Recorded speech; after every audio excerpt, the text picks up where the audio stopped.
Hello students. अब हम UGC net education subject की यूनिट 7 के सेक्शन ए को आगे कंटिन्यू करेंगे, जिसका नेक्स्ट कॉन्सेप्ट है क्रिटिकल पेडागॉजी। तो क्रिटिकल पेडागॉजी एक ऐसा टीचिंग अप्रोच है जिसमें स्टूडेंट को सिर्फ नॉलेज देना ही हमारा मेन उद्देश्य नहीं होता है, बल्कि उन्हें सोचने, समझने, क्वेश्चन करने और सोसाइटी को समझने के लिए एम्पावर किया जाता है। इस कॉन्सेप्ट को डेवलप किया था पाओलो फ्रेरे ने, और उनकी जो फेमस बुक थी उसका नाम क्या था? Pedagogy of the oppressed. Oppressed का मतलब होता है पीड़ित लोग या ऐसे लोग जिन पर बहुत ज़्यादा जुल्म किया जाता है, उनके लिए इन्होंने एक अपनी बुक लिखी थी। उसी में पाओलो फ्रेरे ने इस क्रिटिकल पेडागॉजी कॉन्सेप्ट को डेवलप किया था। तो क्रिटिकल पेडागॉजी का मेन कॉन्सेप्ट क्या होता है? जैसे कि ट्रेडिशनल टीचिंग क्या कहती है हमें कि नॉलेज फिक्स्ड होती है या न्यूट्रल होती है। नॉलेज फिक्स्ड या न्यूट्रल का मतलब है कि जब टीचर आपको बुक में जो भी लिखा हुआ है वो पढ़ा देता है और बोल देता है कि ये तो फिक्स्ड है, ठीक है। और बच्चे पहले मान भी लिया करते थे ट्रेडिशनल टीचिंग में। लेकिन जब उसने क्रिटिकल पेडागॉजी का कॉन्सेप्ट दिया पाओलो फ्रेरे ने, तो उसने बताया कि नॉलेज न्यूट्रल नहीं होता है। नॉलेज के पीछे पावर, पॉलिटिक्स और सोसाइटी का इन्फ्लुएंस होता है। बिना समाज के प्रभाव के जो हमारी नॉलेज है या हमारा ज्ञान है वो डेवलप नहीं होता है। उस पर समाज का भी प्रभाव पड़ता है, राजनीति का भी प्रभाव पड़ता है। इसलिए स्टूडेंट्स को हमेशा क्या करना चाहिए? क्वेश्चन करना चाहिए। बुक में जो लिखा है उसे मान नहीं लेना चाहिए, एनालाइज करना चाहिए, ब्लाइंडली एक्सेप्ट नहीं करना चाहिए। अब main features of critical pedagogy क्या है? पहला है क्रिटिकल थिंकिंग डेवलप करना। तो स्टूडेंट्स को डीप थिंकिंग और एनालिसिस सिखाया जाता है। जैसे एग्जाम्पल, हिस्ट्री में आप सिर्फ फैक्ट्स याद नहीं करते हैं, उनका मीनिंग भी समझो। तो ये क्या है? क्रिटिकल थिंकिंग डेवलपमेंट है। तो हिस्ट्री में आपको सिर्फ उन्हें फैक्ट्स याद नहीं करा देना है कि अकबर का जन्म यहाँ हुआ था, अकबर ने लड़ाई ऐसे लड़ी, अकबर ने इससे हुमायूं से युद्ध किया। इस तरीके से आपको क्या करना है? सिर्फ फैक्ट्स याद नहीं कराना है, उनका मीनिंग भी समझाना है। तो और नेक्स्ट पॉइंट है रिफ्लेक्टिव थिंकिंग, यानी चिंतन शक्ति। स्टूडेंट्स खुद से ये रिफ्लेक्ट करें कि मुझे ये कॉन्सेप्ट नहीं आ रहा है, मैं यहाँ पर वीक हूँ और मुझे इस पर और प्रैक्टिस करना चाहिए। तो आप बच्चे के अंदर ये रिफ्लेक्टिव थिंकिंग डेवलप करेंगे कैसे? क्रिटिकल पेडागॉजी के थ्रू। स्टूडेंट अपनी और सोसाइटी की सिचुएशन पर सोचते हैं। Why inequality exist in society, समाज में ये भेदभाव क्यों होता है? तो जब बच्चे ये खुद से सोचेंगे, चिंतन करेंगे, तो ये क्या होगा? क्रिटिकल पेडागॉजी इस रिफ्लेक्टिव थिंकिंग को डेवलप करेगी। क्रिटिकल पेडागॉजी और क्या बताती है कि education is political. Critical pedagogy कहता है कि एजुकेशन कभी न्यूट्रल नहीं होती है, उसमें पावर और आइडियोलॉजी होती है।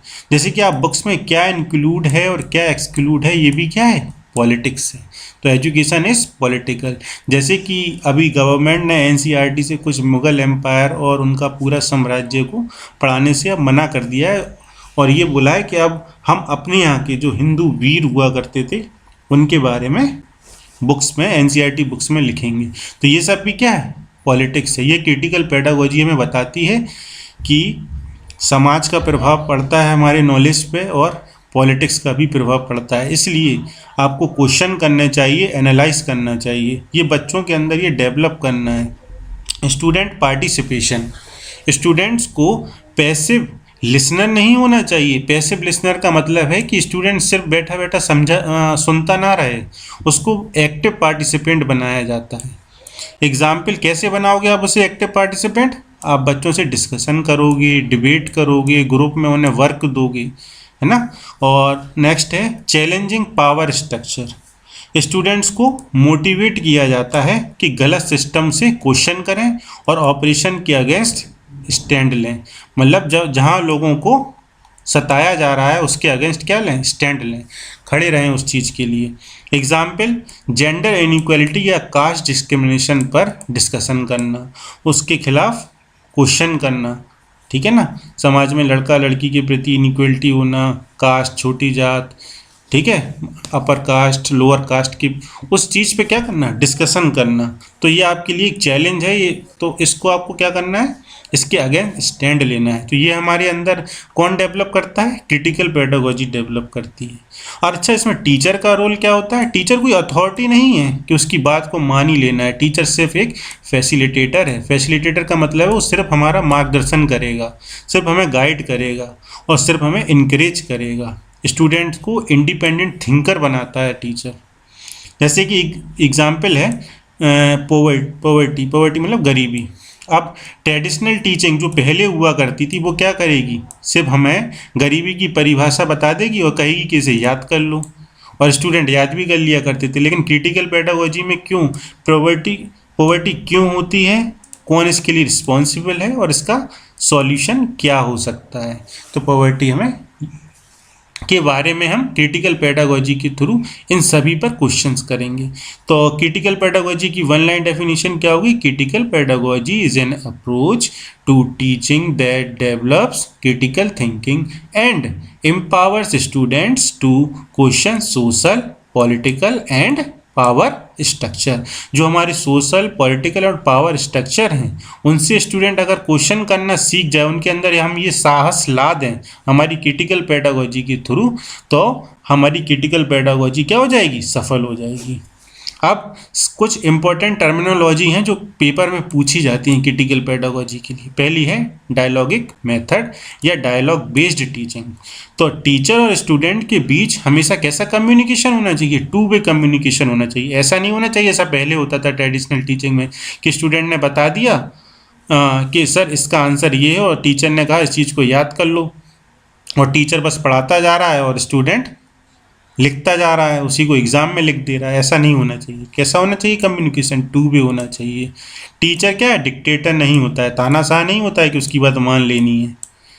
किसमें, क्रिटिकल पेडागोजी में। इसलिए जो पाउलो फ्रेरे उन्होंने डायलॉग मेथड के लिए बोला है स्टूडेंट फ्रीली क्वेश्चन पूछ सकते हैं। यहाँ लर्निंग क्या होती है, एक कन्वर्सेशन के थ्रू होती है। किसमें, डायलॉग मेथड में। तो आप ऐसा नहीं कि टीचर सिर्फ लेक्चर देता रहे, बच्चों से कन्वर्सेशन भी करे। कन्वर्सेशन मतलब संवाद, और उनसे बातचीत करे उस टॉपिक पर। जैसे कोई टॉपिक उसने पढ़ाया डेमोक्रेसी, ठीक है ना, लोकतंत्र, तो ट्रेडिशनल में क्या होता था, टीचर उसको एक्सप्लेन कर देता था क्या होता है क्या नहीं। लेकिन डायलॉग में क्या करेगा, टीचर पूछेगा कि तुम्हारे हिसाब से डेमोक्रेसी क्या होती है। ये कन्वर्सेशन वाला मेथड है, यानी डायलॉगिक मेथड है। तो क्रिटिकल पेडागोजी क्या कहती है कि आपको डायलॉगिक मेथड से या डायलॉग बेस्ड टीचिंग करनी चाहिए। नेक्स्ट, इसका की फीचर्स क्या है डायलॉग बेस्ड टीचिंग के, कि स्टूडेंट्स को फियर फ्री, मतलब स्टूडेंट बिल्कुल भी डरता नहीं है क्वेश्चन पूछने के लिए। डाउट भी क्या करता है, फ्रीली पूछ सकता है। टीचर क्या होता है, फैसिलिटेटर होता है। Learning become interactive and meaningful, learning क्या हो जाती है, सार्थक हो जाती है बिल्कुल। अब नेक्स्ट है क्रिटिकल पेडागोजी का नेक्स्ट इंपॉर्टेंट कॉन्सेप्ट है बैंकिंग सिस्टम। इससे बहुत क्वेश्चन आते हैं, एक बैंकिंग सिस्टम से, एक प्रॉब्लम पोजिंग मेथड से। तो banking system of education versus critical pedagogy, ये क्या है, पहले समझेंगे कि बैंकिंग सिस्टम क्या होता है। आप बैंक से क्या समझ रहे हो, बैंक में क्या करते हो, आप पैसे जमा करने जाते हो, है ना। उसी तरीके से कॉन्सेप्ट दिया है किसने, पाउलो फ्रेरे ने। क्या बोला है, इसमें एजुकेशन को कंपेयर किया गया है बैंकिंग सिस्टम से, जिसमें टीचर क्या है, डिपोजिटर है, मतलब जो नॉलेज को क्या करेगा, डालता है, और स्टूडेंट क्या है, डिपोजिटरी है, जिसमें नॉलेज स्टोर होता है। ठीक है, टीचर नॉलेज को डिपॉजिट करता है और स्टूडेंट उसे सिर्फ रिसीव, याद और रिपीट करता है। पहले यही हुआ करता था ना, टीचर बस नॉलेज दे रहा है और स्टूडेंट उसको क्या कर रहा है, रिसीव करता है, याद कर लेता है और बार बार रिपीट करता रहता था। यह बैंकिंग सिस्टम की तरह, जैसे कि अपन पैसे जमा करने के लिए जाते हैं और वहाँ बस बैंक पैसे जमा कर लेता है, यही बैंकिंग सिस्टम है। तो इसके मेन फीचर क्या थे कि एक तो ये टीचर सेंटर्ड हुआ करती थी, जो कि नहीं होना चाहिए क्रिटिकल पेडागोजी के थ्रू। बैंकिंग सिस्टम को पाउलो फ्रेरे ने कभी भी इनकरेज नहीं किया है, या ये नहीं बोला है कि इस तरह से होना चाहिए, इसको अपोज किया है, हमेशा इसका विरोध किया है बैंकिंग सिस्टम का। क्यों किया है, क्योंकि ये टीचर सेंटर्ड हुआ करता था। इसमें कम्युनिकेशन बस एक तरफ से होता था, सिर्फ टीचर ही बोलता रहता था लेक्चर में। स्टूडेंट पैसिव नहीं होते थे, सिर्फ सुनते रहते थे, एक्टिव नहीं होते थे। ठीक है, रोट लर्निंग, बस रट्टा सिस्टम चलता था, इसमें कोई भी क्वेश्चनिंग नहीं कर पाता था स्टूडेंट। इसका एग्जाम्पल क्या है, जैसे कि टीचर बोलता है ये डेफिनेशन याद करो, तो स्टूडेंट क्या करता था, बस याद करके एग्जाम में लिख देता। तो पाउलो फ्रेरो ने इसका बहुत विरोध किया। ठीक है, अब उन्होंने विरोध किया तो इसका कोई सॉल्यूशन भी तो देना था उन्हें, तो उन्होंने सॉल्यूशन अल्टरनेटिव में क्या दिया, वही क्रिटिकल पेडागोजी।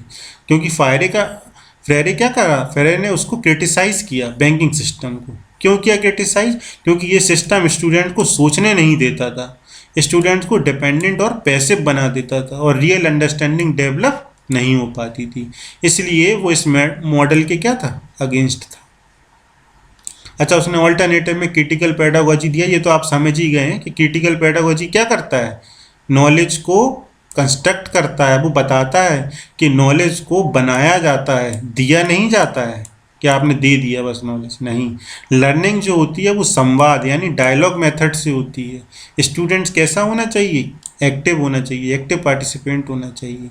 जैसे आपने एग्जाम्पल में टॉपिक लिखा है एनवायरनमेंट यानी पर्यावरण, तो अब बैंकिंग सिस्टम में क्या करेगा टीचर, वो ये बोलेगा कि प्रदूषण की परिभाषा बताओ, यानी कि पॉल्यूशन की डेफिनेशन बता देता है बस बैंकिंग सिस्टम में। और क्रिटिकल पेडागोजी में क्या करेगा, टीचर पूछता है तुम्हारे एरिया में पॉल्यूशन का रीज़न क्या है, तो स्टूडेंट उस पर डिस्कस करेगा और सॉल्यूशन सजेस्ट करता है। तो बैंकिंग सिस्टम वन लाइन में क्या हो जाएगा, banking system of education is a traditional method, ये पहले पढ़ाया जाता था इस तरह, जहाँ पर teacher deposit knowledge into passive student, बस सुनते रहते थे स्टूडेंट। पैसिव स्टूडेंट का मतलब है जो सिर्फ सुनते रहते थे। जबकि क्रिटिकल पेडागोजी ने क्या प्रमोट किया, डायलॉग को, क्रिटिकल थिंकिंग को और एक्टिव पार्टिसिपेशन को। थर्ड क्या है इंपॉर्टेंट कॉन्सेप्ट क्रिटिकल पेडागोजी का, ये तीन चीज़ें हैं, problem posing method, practice and कॉन्सेंटाइजेशन।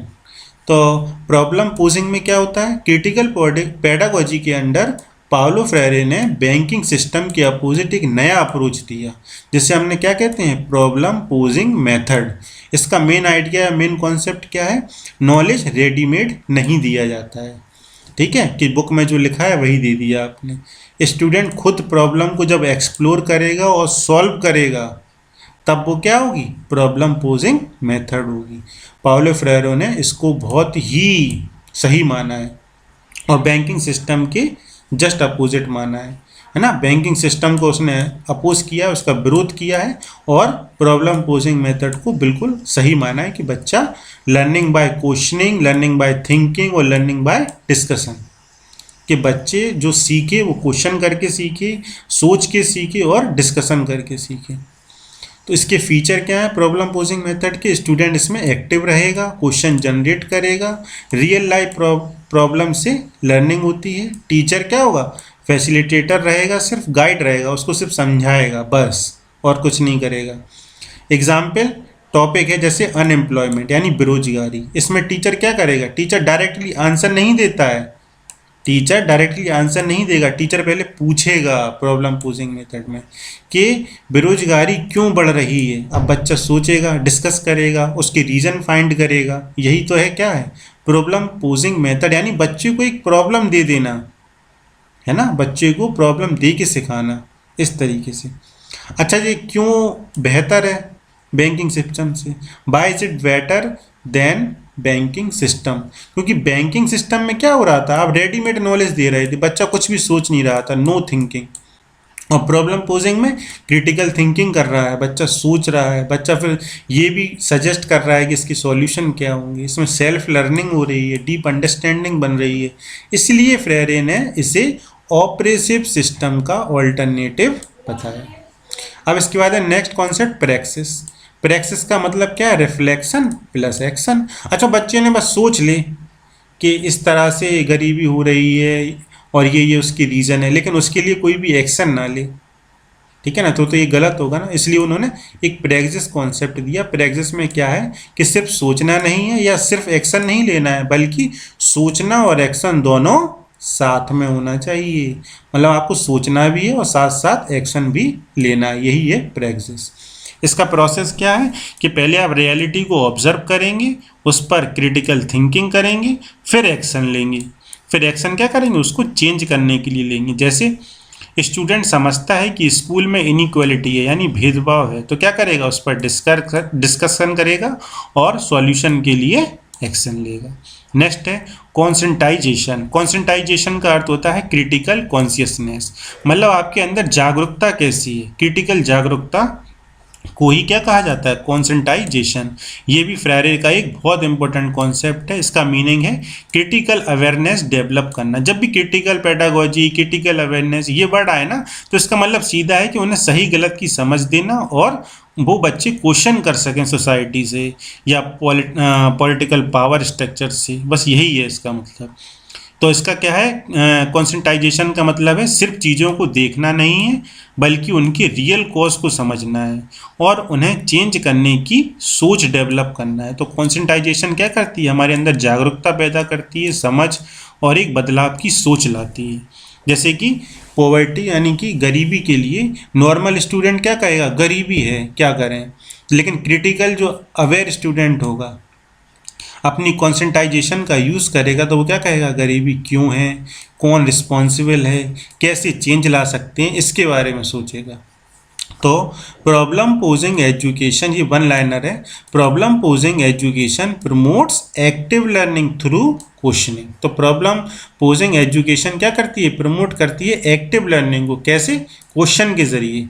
जबकि जो प्रैक्टिस है वो क्या कहती है, रिफ्लेक्शन प्लस एक्शन को लीड करती है to conscientization, that means critical awareness of social realities. I hope अब आपको ये पूरा क्रिटिकल पेडागोजी का कॉन्सेप्ट समझ में आ गया होगा। Thank you.